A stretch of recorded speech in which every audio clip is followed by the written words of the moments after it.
Hey guys, it's Matt. Hey, I may or may not be there at Refuge tonight, so I thought I'd just record a video for you. I'm sitting in the parking lot of the hospital in Columbia, and where my dad is. He had some surgery, and he may be coming home Wednesday night, so I may need to be helping out with that. That's why I'm not there tonight. Listen, I wanted to get us started on a topic, something that I think we need to talk about actually all year long. So let's get started with this. Last week we talked about those things that if we don't start making plans right now to increase our faith, you know what I'm saying, by the end of the year, or to go deeper, or to have greater knowledge, or become a better Christian. If we don't have actual plans, or I talked about the map and I talked about the compass, right? If we don't have a way to get from point A to point B in our faith, then when 2018 rolls around, we're just going to be standing around thinking to ourselves, well, I really didn't grow any this year. But the reason is because I didn't have a plan. So I hope that after last week, you might have started thinking about ways that you can, in your personal life, all right, do something to get a deeper faith in 2017. I can't believe we're already in 2017. That kind of freaks me out. I'm getting a lot older. So here we go. Here's what I want to do. Here's what the Refuge volunteers, here's how we want to help. Okay. I like Minecraft, and I liked, actually, before Minecraft, there was me and Jeffrey play with Legos, and now Legos has a game that looks just like Minecraft, so the world's kind of coming full circle. So I'd like Legos because you could just build whatever you want to, but you had to start with some foundational building blocks. All right, in Lego world is those green sheets, like a square sheets with just like the foundation for your project, the foundation for building off of, or the foundation might be the instruction manual to kind of show you what those first pieces need to be. What if we took our faith, our knowledge of Christ and of God, and broke it down into what are those foundational, call them building blocks, that we need to really understand? And I know that this might be simple for some people. If you've grown up in the church, you know these things, but maybe not. And I know if you haven't grown up in the church, you don't know these things. Or you may be hearing these for the first time, and maybe not fully understanding them, okay? So what I want to do throughout the whole year, and every once in a while, I just want to have, this is a building blocks message. This is like a foundational Christianity 101 concept that we as believers, or people that are wanting to follow God, or at least exploring God, we need to get, okay? Are you ready for this? So let's hit the first one. But here's what I want to do very first. So sorry, I got sidetracked. People walking by staring at me. So I want to do this. You've got in front of you some note cards and some little golf pencils. I'm not sure why they use those for golf, or why they're called golf pencils, but apparently they use those on golf courses. So that's why they're here in our room. They're called golf pencils. And I'm getting distracted again. So what you've got in front of you is note cards and pencils. And I want you, just for 30 seconds, all right, maybe 60 seconds, write down on that one of those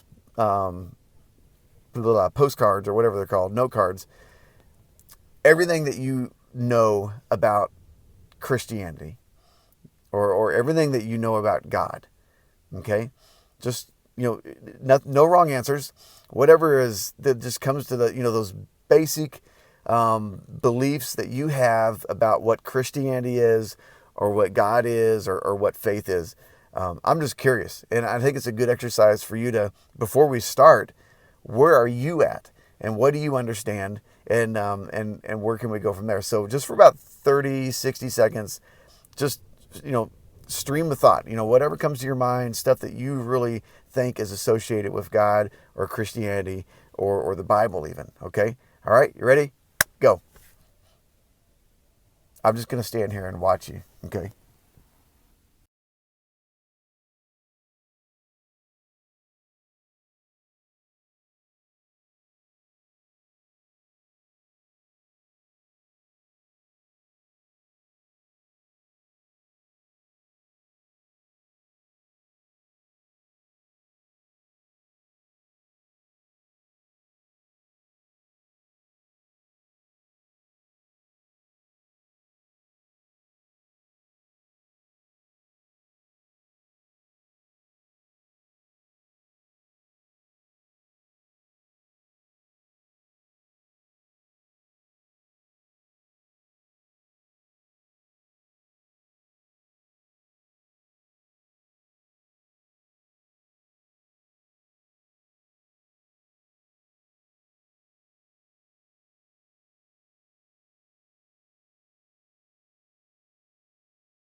Okay, so that was a little bit longer than 5 minutes. It actually got dark here. So I hope that I'm really curious to see what you guys wrote down and to see what kind of knowledge that you think that you're bringing to the table. I imagine that if I were to read some of those right now, that I'd heard things like God is love, that every person sins, that God was 100% man, 100%. I mean, the stuff that we talk about at youth group all the time, and that's cool. So tonight, in fact, before you leave, let's just collect all those cards so that we can kind of maybe even post them throughout the year and kind of refer back them throughout the year. That might be kind of cool. And at the end of the year, maybe even do this again and see if the answers change any. Tonight, so I want to talk about just one building block, maybe the main building block of all. Somebody grab that Bible that's maybe right there in front of the stage, or grab a Bible somewhere and open up the book of Genesis, chapter 1, verse 1, and read the first 4 words.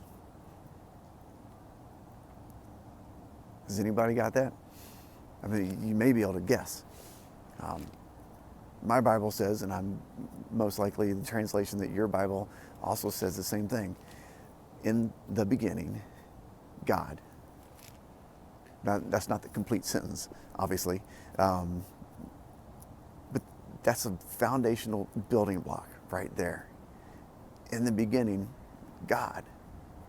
Now, the scripture goes on to tell the whole account of creation and the first man and the first sin, and it starts this story that we are a part of. It starts spinning right there, right? But it all starts with, in the beginning, God. God. We can go crazy and debate and have arguments and differences about how creation rolled out and the science involved in the stuff that we're discovering today, and Christians have different opinions on the creation story and the beginnings and all this stuff. But we can all have this one foundation. In the beginning, God. Now, I know the verse doesn't have a period right there, but that's a profound statement right there. The beginning of our faith is God. The beginning of our creation is God. The beginning of everything is God. I love scientists today, and for many generations have been telling us the deeper they get into their work, the more in awe of creation they are.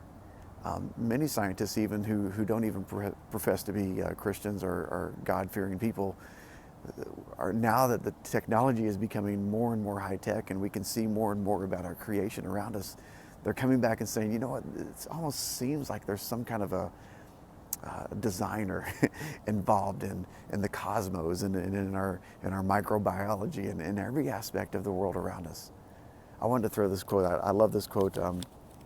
I'm going to butcher his name, but I think it's Louis Pasteur. He was a microbiologist. He's one of the reasons that we have vaccines today.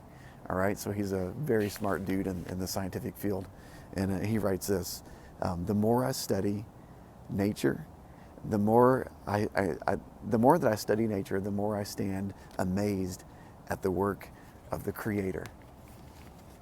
In the beginning, God created, and He's the most awesome, wonderful Creator. That's a building block that we can stand on. But the story goes even deeper. I'm going to stop right there for a second and go to a different location. But in the beginning, God. Hold that thought.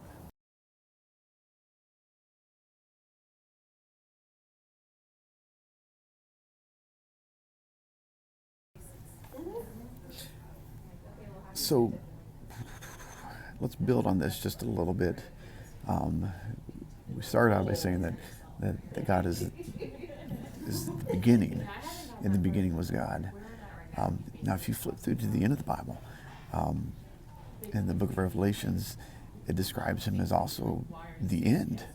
He's the beginning and the end. In fact, the Revelations 1:8, if you want to look that up, says just that. It says, I am the beginning, or I am the Alpha and the Omega. A little bit of Greek lingo there for you. Basically, Alpha is the first letter of the alphabet, Omega is the last letter. Same thing as saying, I am the A and the Z and everything in between. Now, key phrase here. If you really want to kind of get God's attention, you call him by his name. And his name is the first two words of this scripture. I am. That name blows my mind. It's basically all it encompasses. My hand looks really big. I'm sorry. It encompasses that whole idea that he is the beginning and the end and everything in between. He is. And so his name is I am. It's pretty cool, isn't it? So when you pray tonight, if you really want to get his attention, call him I am, because that's his real name. So God is the beginning and he's the end. But the best part is this. He's the now.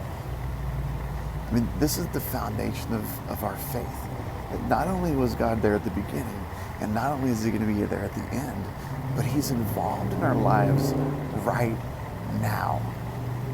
I mean, open up the book of Psalms and look through some of the Psalms where it describes how God was intimately involved in the design of you from even within your mother's womb.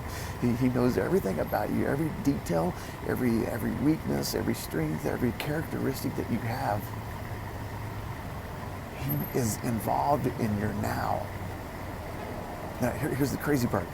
The whole Bible, from Genesis to Revelations, is all about God being in the now, literally chasing after us. If you hear me talk on Wednesday nights, you know that we talk about how we're in need of being rescued because we're messed up people. We do messed up, stupid things. The whole scriptures, the whole Bible is all about God chasing after us. He's not just some cosmic being that created things a long time ago and who will be around to sweep things into the dustbin of history when it's all over. He's now. That's why that name is so cool, that when we call God I am. He's here, there. He's at the beginning, the end, the A, B, C, D, E, F, G, the A to the Z, he's everything. So, foundationals, the building blocks of our faith. So I guess you could call tonight building block number one, God is. You know what? That's a great title. God is. Or I am, his real name. So when we give talks like this, it's sometimes we need to ask, what difference does it make to me? Well, here's what difference it makes to me. The God who created me the way that I am, the weird, quirky, whatever makes me who I am. The God who knows all the stupid stuff that I've done in my life still loves me. He's chasing after me, and he wants to spend eternity with me. That's what's cool about the story. That's what's important about this building block number one. We don't worship some God who's up there in the stars and who's distant and cold, and we worship a God who cared so much about us that he died for us. That he created the remedy to bridge the gap between our messed up lives and his perfected life. That's something to get excited about. That's why building block number one, God is so important. Hope that you enjoyed this talk. So where do we go from now with this talk?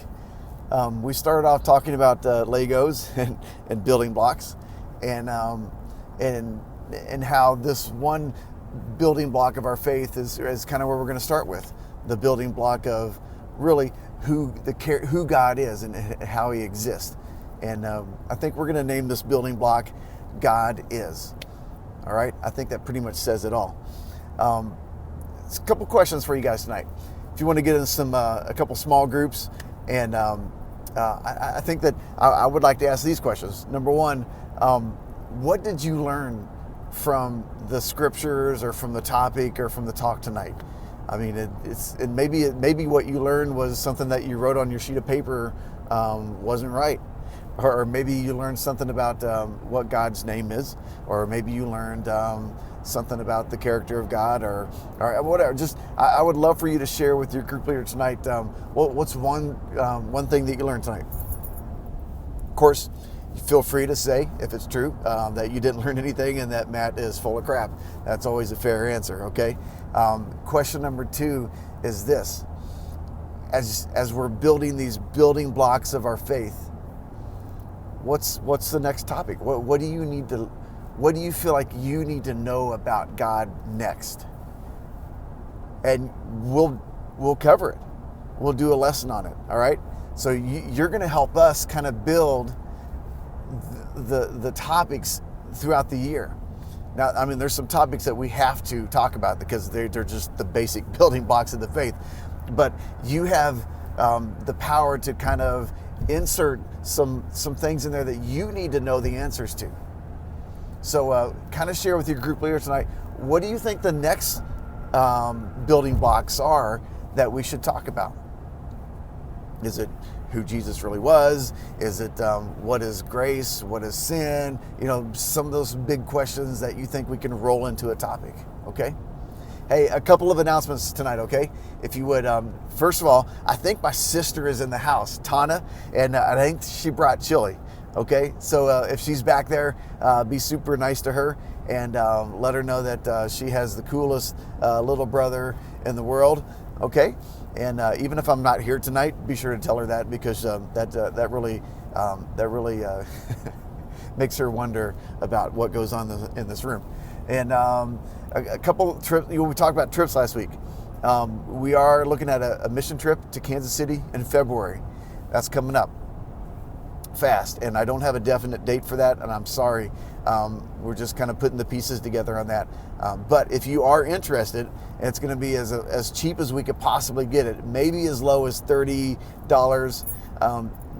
certainly no more than $50, okay, for a Friday and Saturday night, all meals, housing in a luxurious 4-star, well, not necessarily a 4-star hotel, but probably on a church floor. But it's a mission trip, okay? So you have to work with us there. Let us know if you're interested. I kind of want to gauge the interest in doing a mission trip in February. Third, we're going to go to the Dare to Share conference. That's in March 17th and 18th. This is going to be a great weekend. A couple of you came up to me last week and said, I want a spot. I've only got 10 spots, so let us know if you want to go. I believe that's a $50 trip. And then Glorieta, New Mexico, Camp Centrifuge in July. I think it's July the 9th or the 7th, like that second week of July. And we're going to work that out. That's a $300 trip, and it is pricey. Actually, it's really not for what you're getting. You're getting a whole week of camp, all the food, all the housing. It's an incredible worship band, incredible speakers. It's like a refuge youth group full of like 2,000 other students. So it'd be an incredible weekend, and it's in the mountains. Can't beat that. Okay. I think that's all the announcements. If somebody would, one of the adults in the room, just or one of the students, it doesn't matter, just to close in prayer if you would, and break into the small groups and answer those 2 questions. What did you learn tonight from the talk, and what do you think the next building blocks should be that we talk about? All right, I really look forward to seeing those. Okay, have a great Wednesday. I'm so sorry I couldn't be there, but I had to be with my family. Family is the most important thing, and I won't sacrifice my family to be there tonight. You guys, I love you guys, and we'll see you next week. Bye.